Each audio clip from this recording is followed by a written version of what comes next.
दोस्तों, बात तो संडे स्टोरी की है आज, लेकिन राजनीतिक बात करने से पहले दो शब्द मैं उस महान कलाकार की याद में कहना चाहता हूं जो आज हम सब को छोड़कर चला गया, जिनका नाम था आशा भोसले। मैं ये मानता हूं, मैं अपनी पर्सनल बात कर रहा हूं कि आज मुझे ऐसा लगता है कि मेरे संगीत सुनने का जो दौर था, जो सुनहरे संगीत का सुनहरा दौर था, उसका आज अंत हो गया। आज भी भारत में जब बात संगीत की आती है तो सबसे ज़्यादा किसको पसंद किया जाता है? चार नाम आपके दिमाग में तुरंत आते हैं: मोहम्मद रफ़ी, किशोर कुमार, लता मंगेशकर, आशा भोसले। तीन हमें छोड़कर पहले ही जा चुके हैं, एक बची थी, वो भी आज इस दुनिया को अलविदा कह गई। एक संगीत का पूरा युग खत्म हो गया है। वो संगीत जो सदियों सदियों गूंजता रहेगा। सिंगर आज भी आएंगे, कल भी आएंगे, परसों भी आएंगे, रोज़ आते रहेंगे, लेकिन जो युग आज ख़त्म हुआ है ना, ये युग दोबारा कभी ना आएगा और ना आ सकता है। इसलिए आज की बात शुरू करने से पहले मेरे पूरे टीम की तरफ से, पूरे परिवार की तरफ से आशा भोसले जी को भावभीनी श्रद्धांजलि। भगवान उनकी पुण्य आत्मा को अपने चरणों में जगा दे।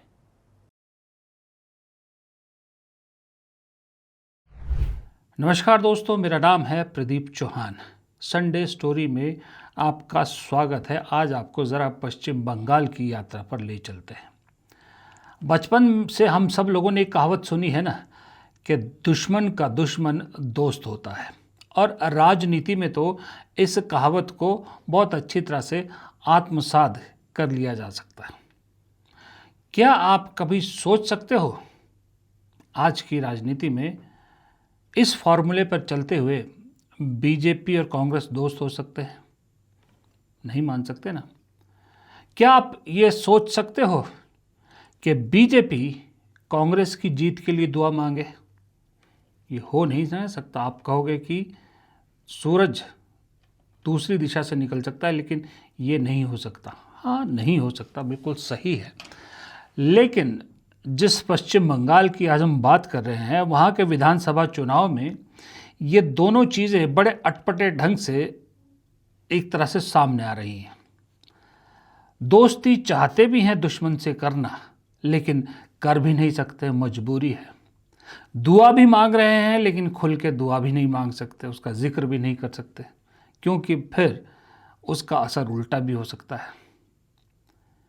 टीएमसी जानती है कि कांग्रेस बीजेपी की धुर विरोधी है, इसलिए वो बीजेपी को मात देने के लिए कांग्रेस से दोस्ती करना चाहती है, लेकिन मजबूरी है कि कर नहीं सकती विधानसभा चुनाव में, क्योंकि कांग्रेस से अगर गठबंधन किया तो वो जो एटीट्यूड एक दिखाया था बंगाल को लेकर तृणमूल कांग्रेस ने, उस पे पानी फिर जाएगा और बीजेपी को मौका मिल जाएगा। बीजेपी भी जानती है कि कांग्रेस तृणमूल कांग्रेस का माइनॉरिटी वोट खाने में कामयाब हो सकती है। जो माइनॉरिटी वोट है वो तृणमूल कांग्रेस की ताकत है। उस ताकत को कम करने का अगर कोई दम रखता है पश्चिम बंगाल में तो वो कांग्रेस है, लेकिन कांग्रेस की तरफ दोस्ती का हाथ नहीं बढ़ा सकती, क्योंकि ना कांग्रेस मानेगी और ना बीजेपी इसके लिए तैयार होगी, वरना तो पूरी पॉलिटिक्स ही ध्वस्त हो जाएगी दोनों पार्टियों की। उसी तरह से कांग्रेस जानती है कि तृणमूल कांग्रेस बीजेपी की कट्टर दुश्मन है और बीजेपी तृणमूल कांग्रेस की कट्टर जो है वो दुश्मन है। तो कांग्रेस के ये दोनों दुश्मन है पश्चिम बंगाल में, तो किससे दोस्ती करे किससे ना करे, दुविधा है। दुविधा से बेटर है बचने के लिए अकेले चुनाव लड़ने का ऐलान कर लिया। अब इन दोनों से ही एक तरह से समान दूरी कांग्रेस को बना के चलनी पड़ रही है। अब ये सिनारियो है कि दुश्मन का दुश्मन न दोस्त, ये पश्चिम बंगाल में फिलहाल विधानसभा चुनाव में स्थिति है। दूसरी तरफ पश्चिम बंगाल शायद अकेला ऐसा राज्य है जहां पर बीजेपी कांग्रेस की जीत के लिए दुआ कर रही है। जी हां, कांग्रेस की जीत के लिए बीजेपी दुआ कर रही है, क्योंकि कांग्रेस ने इस बार अकेले चुनाव लड़ने का वहाँ ऐलान किया है। अकेले चुनाव लड़ रही है, 294 सीट पर चुनाव लड़ रही है। 2 दशक बाद कांग्रेस अपना सब कुछ लुटवाने के बाद अकेले चुनाव लड़ने का फैसला किया है। क्या रहेगा ये तो जनता फैसला करेगी। हमने 20 साल के बाद में 294 सीटों पर अपने उम्मीदवार खड़े किए और वो कोई हमारा जाती फैसला नहीं था, अध्यक्ष जी का जाती नहीं। हमने 6 महीने पूरे बंगाल में आम लोगों से भी राय ली और अपने कार्यकर्ताओं से भी राय ली। तो उस राय के बाद कांग्रेस के तमाम रैंक एंड फाइल ने यहाँ से आवाज़ दी, हमें सारी सीटों पर लड़ना चाहिए, अकेले लड़ना चाहिए, कोई जोड़ किसी के साथ नहीं करना चाहिए, क्योंकि जोड़ की वजह से हमारे कर्मठ कार्यकर्ता फिर दब जाते थे, ख़त्म हो जाते थे। तो इसलिए कार्यकर्ताओं के उस फीडबैक पर हमारे हाईकमांड ने फैसला ले लिया कि हम यहाँ 294 सीटों पर आज लड़ भी रहे हैं। अभी तक बंगाल में 294 सीटों पर किसी भी पार्टी का उम्मीदवार नहीं है जो अपने आप को धनकुशी कहते हैं, चाहे टीएमसी हो या भाजपा हो, जो बड़े बड़े दखल दे रहे हैं, वो भी 294 सीटों पर अपना उम्मीदवार नहीं दे पाए। दरअसल वो 2006 आखिरी साल था जब कांग्रेस ने अकेले चुनाव लड़ा था। उसके बाद कभी तृणमूल कांग्रेस तो 2 बार लेफ्ट के साथ विधानसभा में, 2 बार लोकसभा में लेफ्ट के साथ मिलकर चुनाव लड़ा, लेकिन हर बार पार्टी का ग्राफ नीचे ही आया। तो इस बार कहा कि अब इससे नीचे तो धरती है, बस धरती में समाना बाकी है, उससे बेटर है अकेले लड़ा जाए और कोशिश करके प्रदेश में तीसरे नंबर में तो पहुंचा जाए, जो मुझे लगता है कांग्रेस कर लेगी। तीसरे नंबर पे पहुंचने की जो कवायद है वो पूरी हो सकती है और इसी में बीजेपी का भी फायदा है। क्यों बीजेपी दुआ मांग रही है, उसको समझने से पहले ज़रा एक बार कांग्रेस का जो हालिया बंगाल का सफ़र है वो देखना भी ज़रूरी है। देखिए, कांग्रेस का हालिया अगर आप सफ़र देखें तो 2016 में कांग्रेस को पश्चिम बंगाल में 12.25% वोट मिला था। ये विधानसभा की बात कर रहा हूँ मैं। 2019 के लोकसभा में 5.7% वोट मिला था। 2021 की विधानसभा प्रतिशत में घटकर वो 3% रह गया और 2024 के लोकसभा चुनाव में 4.7% वोट पड़ा है। अब खेल सारा यहीं पर है। क्यों? क्योंकि पूरे पश्चिम बंगाल में 30 ऐसी विधानसभा 30% जो जनसंख्या है, 30% जो मतदाता है वो मुस्लिम मतदाता है और तकरीबन 114 विधानसभा क्षेत्रों में मुस्लिम मतदाता का दखल है, मतलब डिसाइडिंग फैक्टर में है। और यही बीजेपी को मुश्किलात होती है, पिछले चुनाव में भी और इस बार भी हो रही है। वहीं अगर कांग्रेस ने इंडिपेंडेंट अपनी ताल ठोकी है तो जाहिर सी बात है कांग्रेस का भी निशाना माइनॉरिटी वोट पर ज़्यादा है, क्योंकि कांग्रेस की जो उम्मीद है, कांग्रेस की उम्मीद जिन ज़िलों से है, जिन इलाकों से है, वो है मालदा, मुर्शिदाबाद, उत्तर और दक्षिण दिनाजपुर, दक्षिण और उत्तर 24 परगना, बीरभूम, नादिया, कूच बिहार, हावड़ा और कोलकाता। ये सब इलाके एक वक्त में कांग्रेस के गढ़ हुआ करते थे, कांग्रेस की यहाँ पर चलती थी। मालदा का तो आपको ये बताऊं, मालदा का हालिया सीन अगर आप देखें तो आपको समझ में आएगा कि 2011 में 49 में से 25 सीटें कांग्रेस जीती थी विधानसभा की मालदा में 31.6% वोट प्रतिशत के साथ। 2016 में आंकड़ा 26 पहुंचा और 29.1% वोट के साथ, लेकिन 2021 में ये आंकड़ा 0 पर पहुंच गया और यहाँ पर कब्जा हो गया तृणमूल कांग्रेस और बीजेपी का। कांग्रेस इस बार भी जो सबसे ज़्यादा उम्मीद लगाए बैठी है वो मुर्शिदाबाद, मालदा और उत्तर दक्षिण दिनाजपुर और 24 परगना इलाके से ज़्यादा है। यहीं पर कांग्रेस के पास बड़े चेहरे भी हैं, यहीं पर कांग्रेस के पास ज़मीन भी है और यहीं पर कांग्रेस के लिए एक उम्मीद भी है, खास करके मुसलमान वोटों के बीच में। मुस्लिम एरिया सिर्फ टीएमसी है। ऑप्शन में कांग्रेस अगर मिल जाएगा तो मिल जाएगा, वरना मुस्लिम एरिया में सिर्फ टीएमसी है। बीजेपी का बी का वर्ड का जो थोड़ा सा टुकड़ा है ना, वो नुक्ता भी उसको नहीं जाएगा। वो 99 बोलो 100 बोलो, जो डेटॉल का ऐड है ना 99% 9 को मिटाएगा, वो एक को नहीं मिल रहा है, वो एक भी नहीं जाएगा बीजेपी। ऐसे एक बच्चे ने साफ साफ शब्दों में बता दिया कि क्यों बीजेपी, आपको समझ में आया, कांग्रेस की जीत के लिए दुआ कर रही है। क्योंकि इस बच्चे ने जो कहा ना कि सारा तृणमूल कांग्रेस को जाएगा, ऑप्शन के तौर पर सिर्फ मुसलमान अगर कोई देखेगा तो वो कांग्रेस को देखेगा। यही बीजेपी चाहती है। बीजेपी यही चाह रही है कि किसी तरह से कांग्रेस इन मुस्लिम इलाकों में, मुस्लिम डोमिनेट इलाकों में अपनी पैठ बनाए। इसके लिए कांग्रेस को अगर 30-20 सीटें मिल भी जाती है ना, तो बीजेपी को दिक्कत नहीं होगी। बीजेपी जानती है कि जो भी नुकसान होगा वो तृणमूल कांग्रेस का होगा, इसलिए कांग्रेस की जीत की दुआ मांगी जा रही है। हालांकि कांग्रेस के अंदर का सूत्र बताता है कि कांग्रेस अभी, जब ऐलान किया था अकेले लड़ने का लेफ्ट से अलग होकर, तो 2 मेजर रीज़न थे उसके।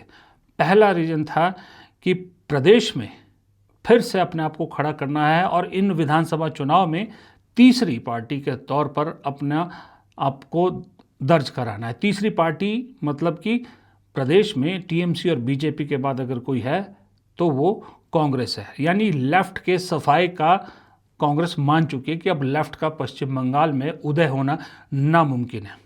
इसके लिए कांग्रेस ने टारगेट रखा था कि पिछली बार के शून्य को तोड़ना है। 6 से 10 सीटों के बीच में कांग्रेस ने टारगेट किया था। लेकिन अब सुना है, अब जब से प्रचार में कांग्रेस उतरी है तो उम्मीदें बढ़ गई है। अब कांग्रेस हाईकमान ने पश्चिम बंगाल की जो इकाई है उनसे बातचीत के बाद तय किया है कि टारगेट डबल डिजिट का रहेगा, कि पहला निशाना है कि कांग्रेस को डबल डिजिट में आना है।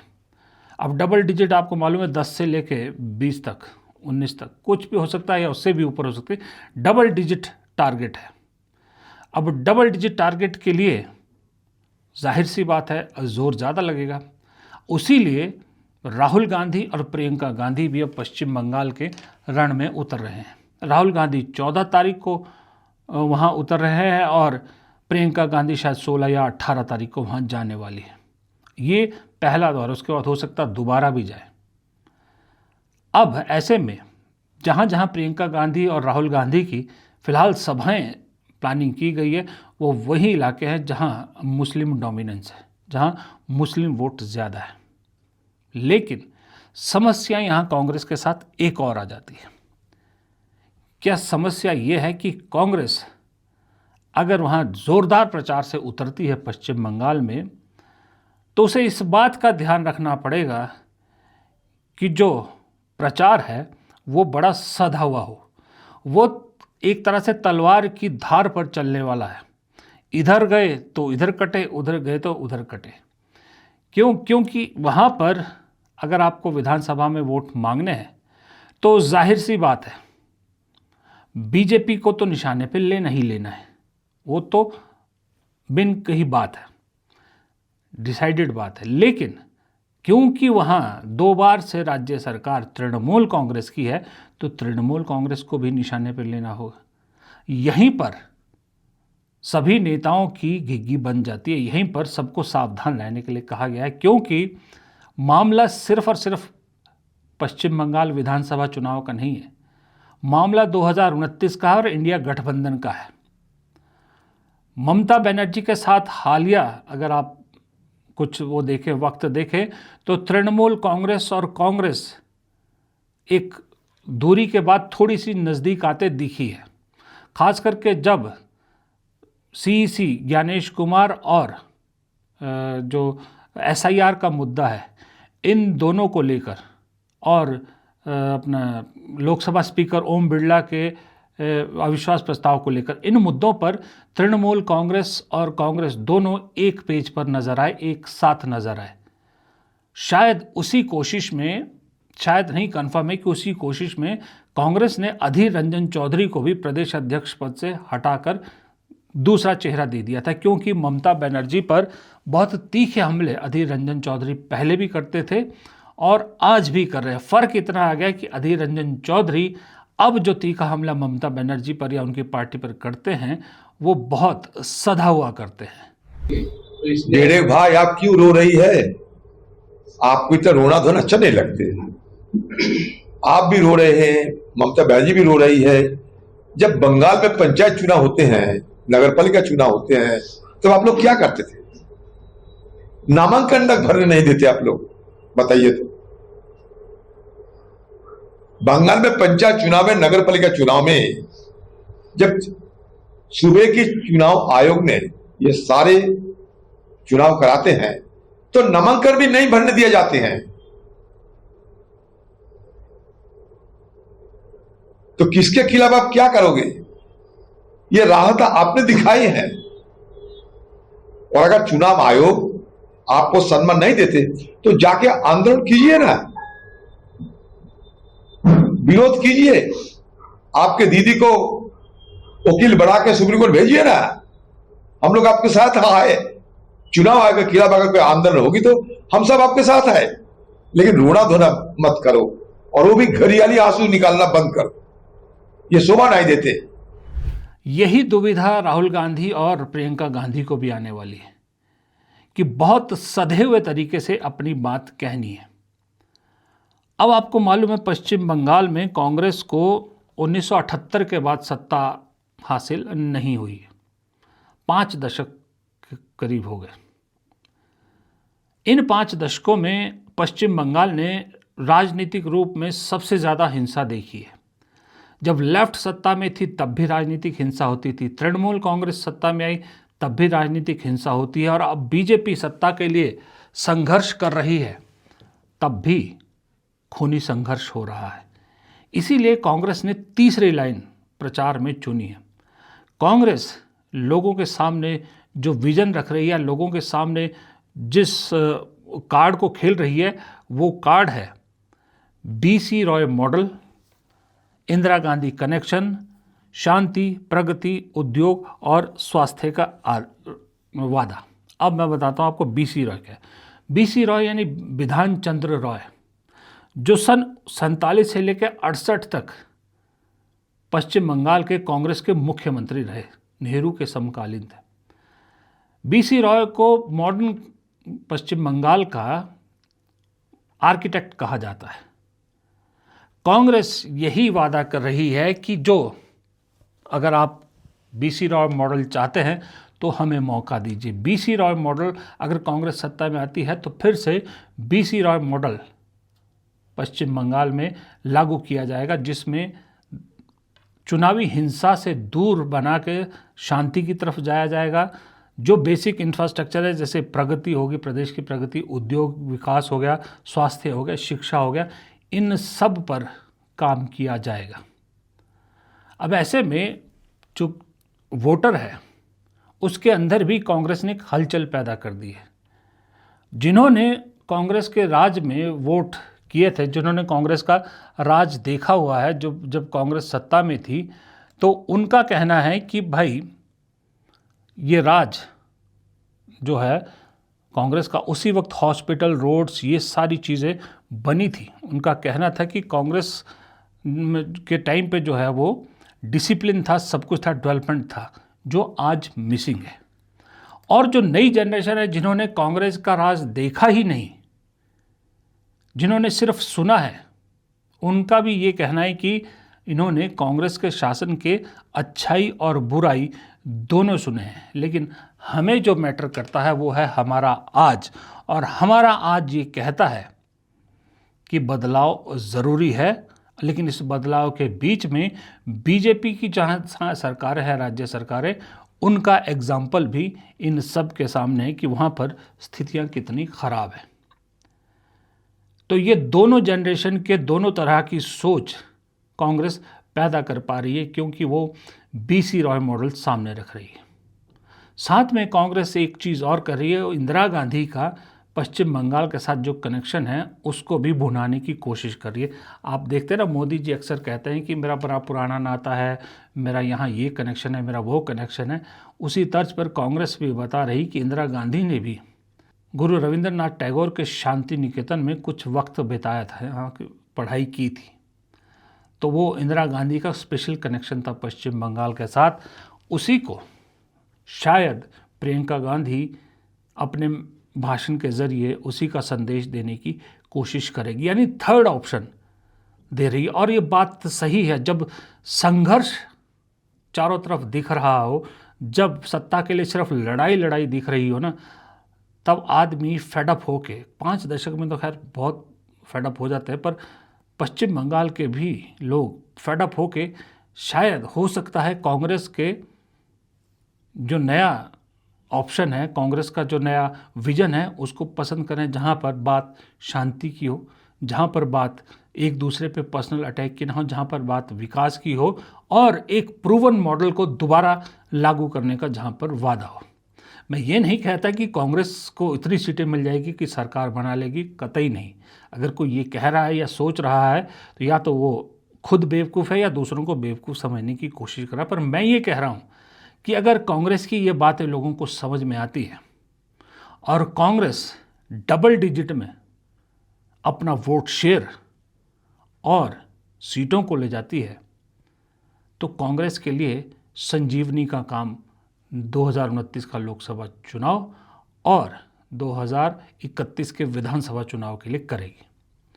अब सोचिए, जहाँ पर 3% के आसपास पिछली बार विधानसभा में वोट शेयर रह गया था, अगर उसमें 10 से 12% की वृद्धि हो जाती है और वो कहीं डबल डिजिट में 12-14%, 15% के आसपास चला जाता है, तो उसको बढ़ाना आसान होगा, क्योंकि बीजेपी एग्जाम्पल है जो 2016 में 3 या कितनी सीटों से पहुंच के सीधा 70 सीटों पे पहुंची थी। लेकिन बीजेपी को भी उम्मीद इसी में दिख रही कि अगर कांग्रेस 10% वोट भी तृणमूल कांग्रेस का खींचने में कामयाब हो जाती है, तो पिछली बार जो गैप था वो उससे कम था।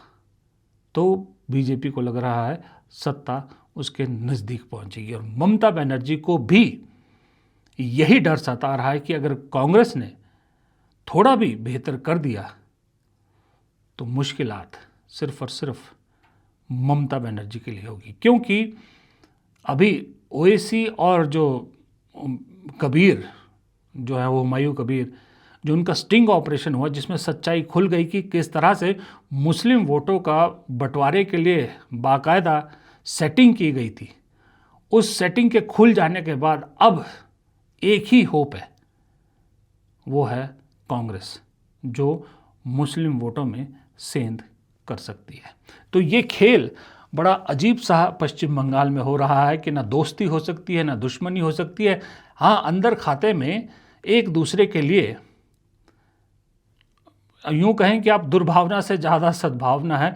खास अगर मैं बीजेपी और तृणमूल की बात नहीं कर रहा, उनकी आपस में हो ही नहीं सकती कभी, लेकिन कांग्रेस को लेके बाकी दोनों पार्टियों में कहीं ना कहीं, कांग्रेस में भी अगर देखा जाए तो शायद ये है कि अगर बीजेपी थोड़ा ममता बनर्जी को पुल डाउन करने में कामयाब होती है तो इंडिया गठबंधन को लेकर कांग्रेस का रास्ता भी थोड़ा आसान होता है, क्योंकि ममता बनर्जी बुलिंग बहुत करती है।